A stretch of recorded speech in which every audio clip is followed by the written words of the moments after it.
Today I'm making my favorite carnivore pizza. What I love about this is that it is one of the easiest pizzas to make.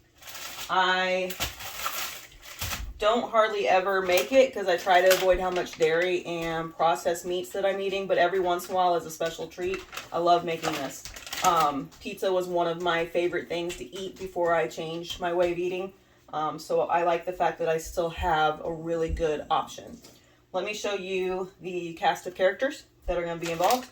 I got a little bit left in this bag, but mozzarella cheese. I love the Costco brand. It seems to melt and do what I like the best. You can use other brands, but I like the Costco brand better. I would say buy more of a name brand if you can. It does melt a little bit better. It'll work with any kind. So if you can only afford the cheapest cheese out there, it still works, right? But the better quality cheese you can get, the better it works. So mozzarella cheese.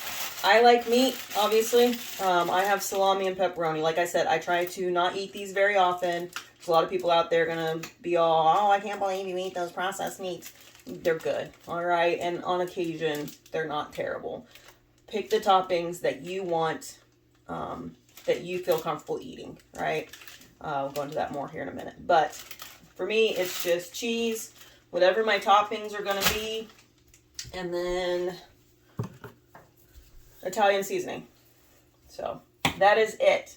I'm not going to use any extra bowls. I'm not making crust, like a chicken crust or a cloud bread crust, or what's the new one now? There's like cottage cheese or something now.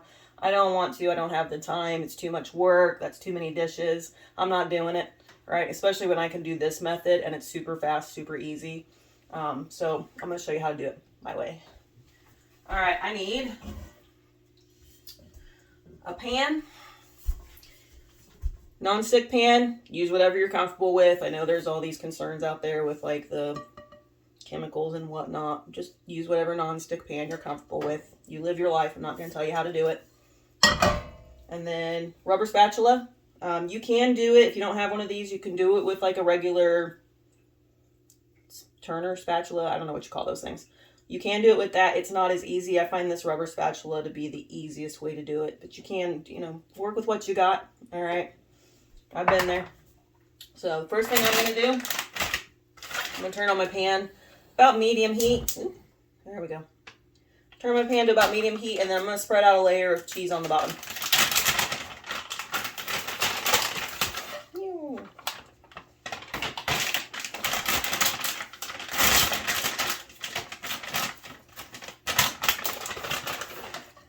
Do this as thick or as thin as you like. If you liked thin crust pizza before, do a thinner crust. If you liked a thicker, softer crust before, try to go a little bit thicker with it. You're going to have to play around with it and figure out what you like best, what works best for you. I'm not going to tell you exact measurements because, first of all, I never measure this, so I have no clue. That was first of all. Second of all, it's going to depend on what you like. If you like a thinner crust, go for a thinner, use less cheese. If you like a thicker crust, use more cheese. Just keep in mind, the more cheese and dairy you're adding, the more calories you're adding, the more possible inflammation, because, dairy can be inflammatory, blah, blah, blah. So just keep in mind, be careful of how much you're using. Be mindful of that. That is your choice to make. Only you can figure out what works best for you. But just be mindful of that. But this is a very flexible recipe. All right, so that looks about right. I basically try to spread it as even as I can. For me personally, I try to spread it as even as I can and to where I can't see the bottom of the pan, but it's not too thick. If that gives you a rough idea of what I'm shooting for. Like I said, I've done this multiple times. I've done it multiple different ways. I've just kind of learned every time. I don't have hardly anything. So the next thing you're going to do after you put your cheese in, all right, Italian seasoning. You are going to put enough Italian seasoning to where it looks like you have stock in Italian seasoning.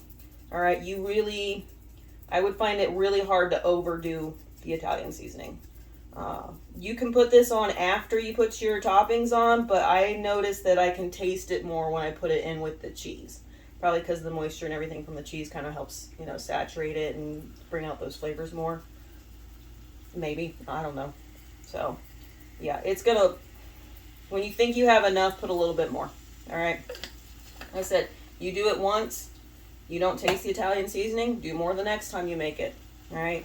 You somehow manage to put on too much, next time you make it, don't use as much. All right. Figure out what works for you. I don't know what you like and don't like. I'm using pepperoni and salami. Salami. Sounded funny in my head. Pepperoni and salami. I do about 4 slices of each. I was always just meat. I was never a vegetable person on pizza anyway. So now it doesn't bother me. If you are carnivore, just whatever meats you're comfortable with. It doesn't have to be processed meats either. It doesn't have to be pepperoni. You could do like chicken breast. You could do shredded beef. You could do whatever sounds good on pizza. Go for it. All right. If you're keto, you could do, some low carb veggies if you like veggies on your pizza. Just whatever works, whatever you want. All right. So I'm doing 4 slices of each. All right, so at this point it is starting to get bubbly. Like I don't know if you can hear it. I can hear it. So the next step here, I'm going to take my spatula. I'm going to sit here and scrape down my sides. All right, let me see if I can grab the camera so you maybe can get a close-up view of this. All right, so I apologize. The view's not very good and the lighting's not very good. But what I'm doing basically is I'm just going to take my spatula, I'm going to go around the edge, and I'm just going to scrape down where the cheese is kind of coming up the sides. I am basically just trying to create a nice edge on my pizza, right? Nice kind of rolled edge, something along those lines. All right. I'm not trying to move it around. I'm not trying to do anything else with it at this point. I'm just scraping down the sides. Oh, you can't even see what I'm doing there. Scraping down the sides, just making sure I'm giving myself a nice edge on the pizza. I don't know how well you can see that. Yeah. So I'm just doing a nice edge on it. One thing I almost forgot.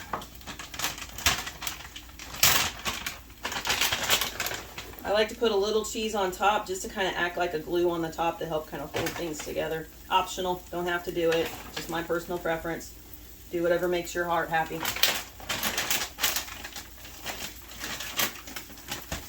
All right. Now, at this point, now that I've scraped down my edges,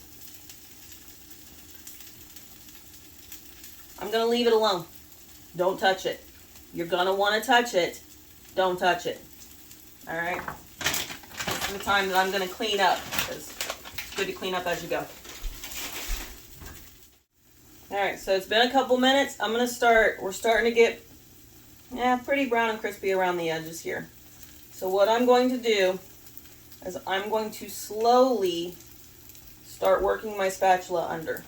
And this is where having this rubber spatula kind of on the smaller side is makes it a little bit easier. So I'm slowly going to start working that under. What I'm doing is I'm testing to see how much it's sticking to the pan. If it's sticking a lot, if you can't, like right here, it's kind of tricky to get under. I'm not going to force it. All right, I'm just going to kind of keep working my way around. I'm getting an idea of how far cooked it is. All right. I'm not going to sit here and try to force it to come loose from the pan. I'm just going to let it sit for a minute longer, cook a little bit more.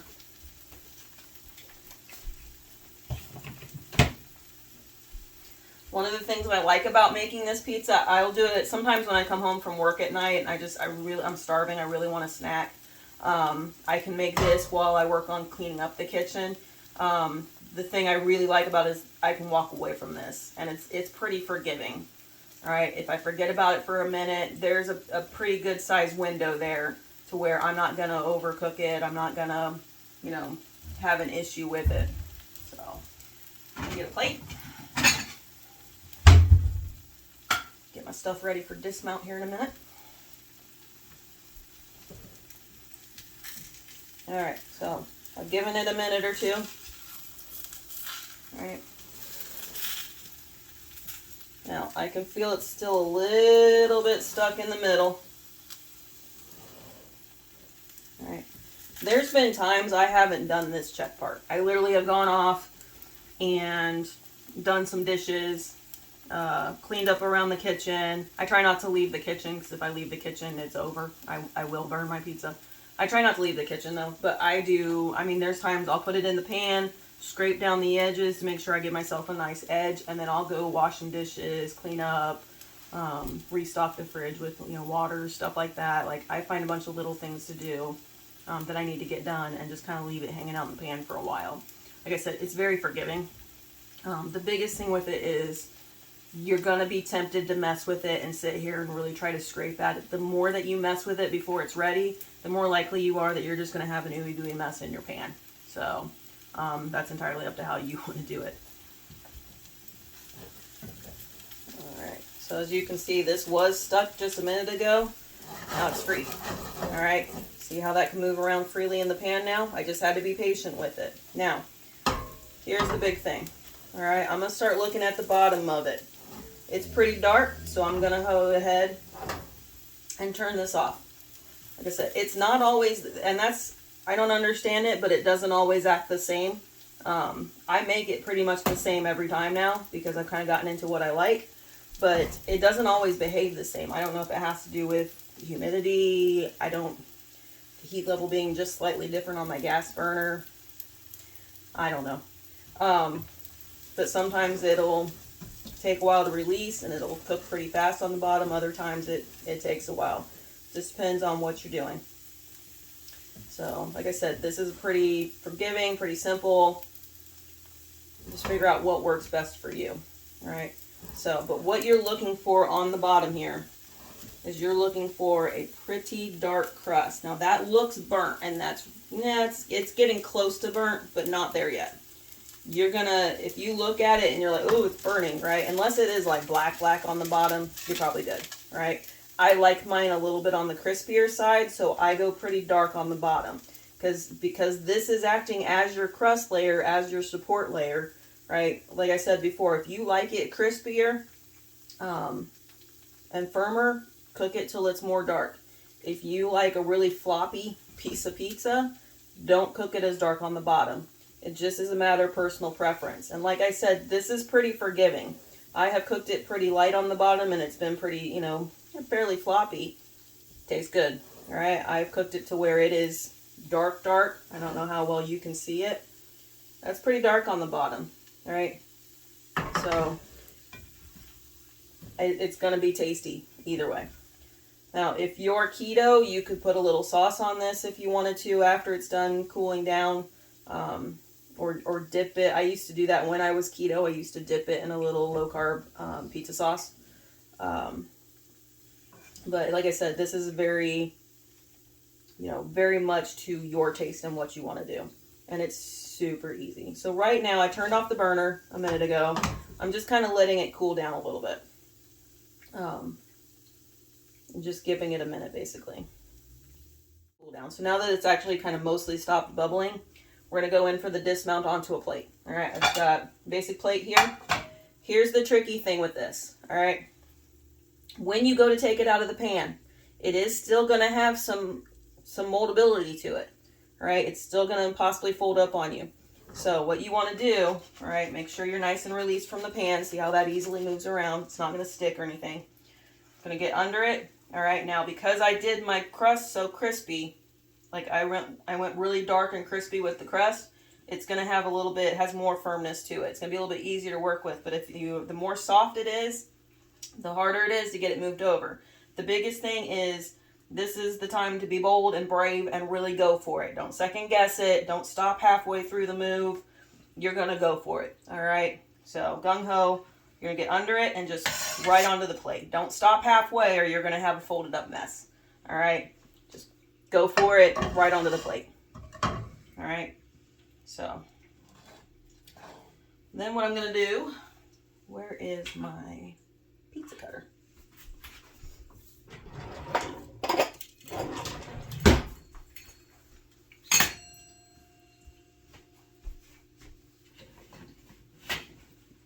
That was too many paper towels.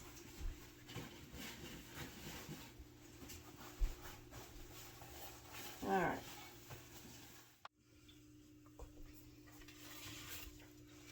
So, close-up view here of the pizza. You can see, hopefully you can see, I went really dark on the bottom. See how dark that is? I like it. I like a crispy crust. All right. So what I'm going to do, you want to make sure it's definitely cooled.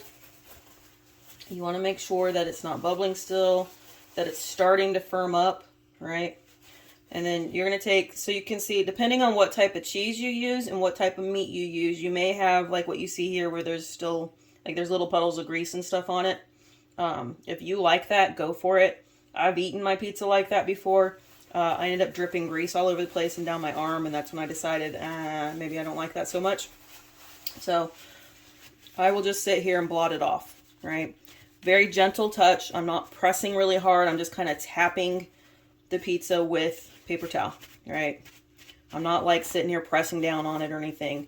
If you try to do this too soon, the cheese, everything else will try to stick to your paper towel. So you don't want to do that. So you're just going to sit here. If you feel like this is necessary, like if you put your toppings on and you don't end up with this, you don't have to do this. It's entirely up to you and what you ended up using. So for me personally, I like to blot the top, get any of that extra grease off just so it's not dripping down my arm.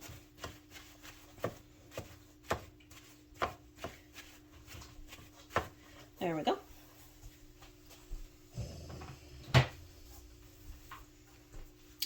Now for the cutting. Hopefully you can hear. You should be able to hear kind of how crispy it is when I cut.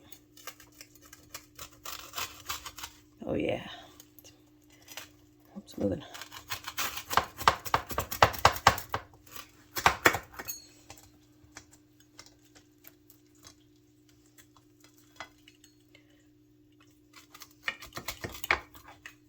Like I said, the thing that I loved most about this is that I didn't dirty anything other than my pan and my plate. I didn't have any extra bowls. I didn't have to sit here for 20 minutes making my crust before I even started making my pizza. Right? I didn't have to have a whole bunch of different ingredients. Right? I'm all about simple, easy, you know, get it done type of thing.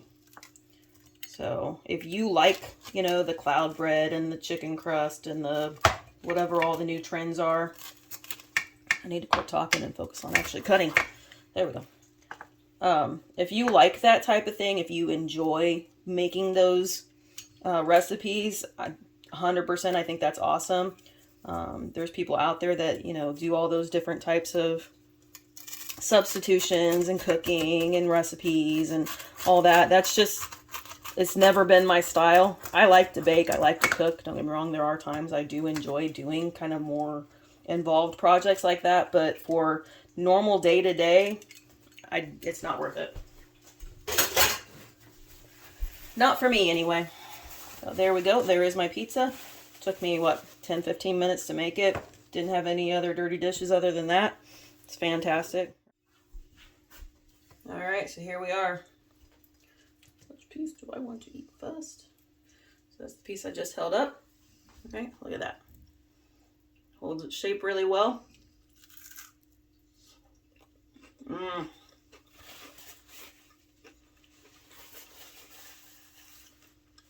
It's so good.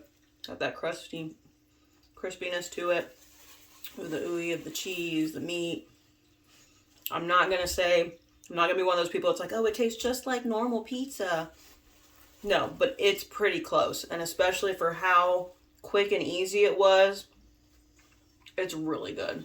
It's honestly one of my favorite things to eat. I don't eat it very often because I try to avoid the processed meats and too much dairy. But for an occasional treat, and for as easy as it is to make, this pizza's where it's at. Hope you enjoy.